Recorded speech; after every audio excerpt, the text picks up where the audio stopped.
ni. Terus. Okey. Satu mission Sekarang ni dia Laos dengan Thailand. Jangan siam ada kena air. Okey. New bridge dia akan buat kat depan ni. Dekat bridge tu dia akan cross sana. Dia akan buat bridge juga. Nampak tak dari kawasan data tu? Dia akan ada bridge.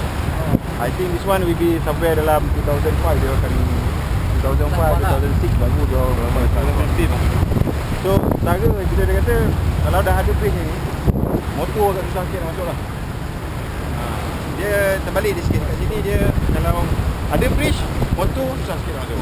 Pasal apa? Itu rules lah. Tak sikit lah. Sebab kebanyakan bikers dia action dia nak masuk kita akan masuk ke jangkau dan kita keluar ke sky. Jarang ada yang masuk ke dalam sky. Sebab birokrasi. Ada thing satu lagi.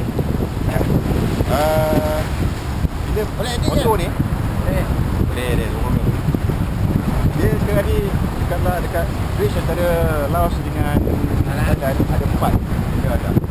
So isu dia satu lagi yang kelakar je kita susah nak masuk kalau ada bridge. Masuk daripada mana? Daripada Thailand nak masuk ke Laos Susah. tapi kalau ada motor ni keluar no problem, mana-mana nak keluar pun boleh.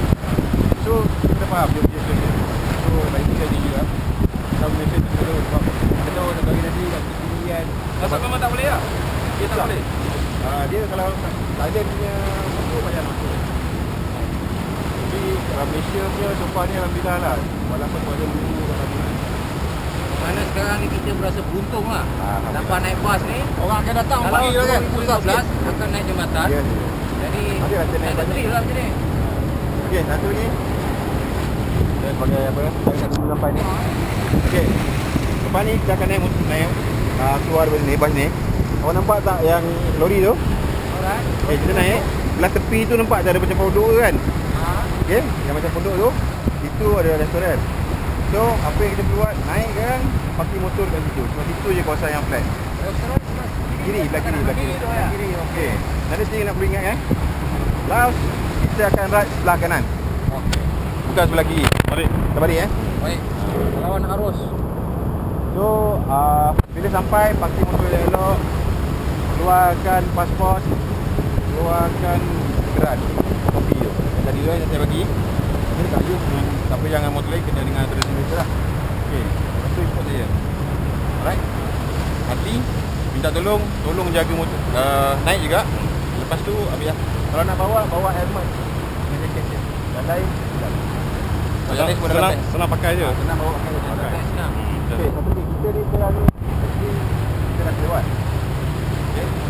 So, last time nanti kita tengah kita buka bagi pasport kita. Jadi, pun bawa tempat.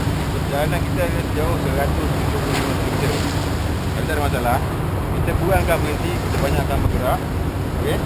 Tapi kita fikir sama malam tak ada lewat dengan.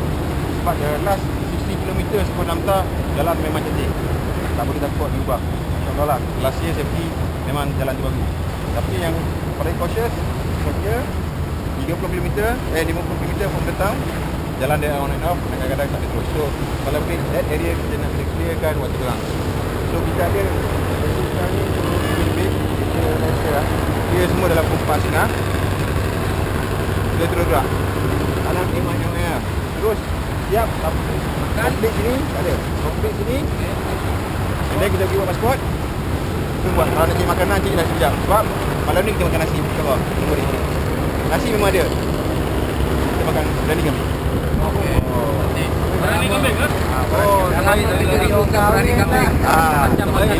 Berani kambing baik punya. Bukan Malaysia punya tapi India punya.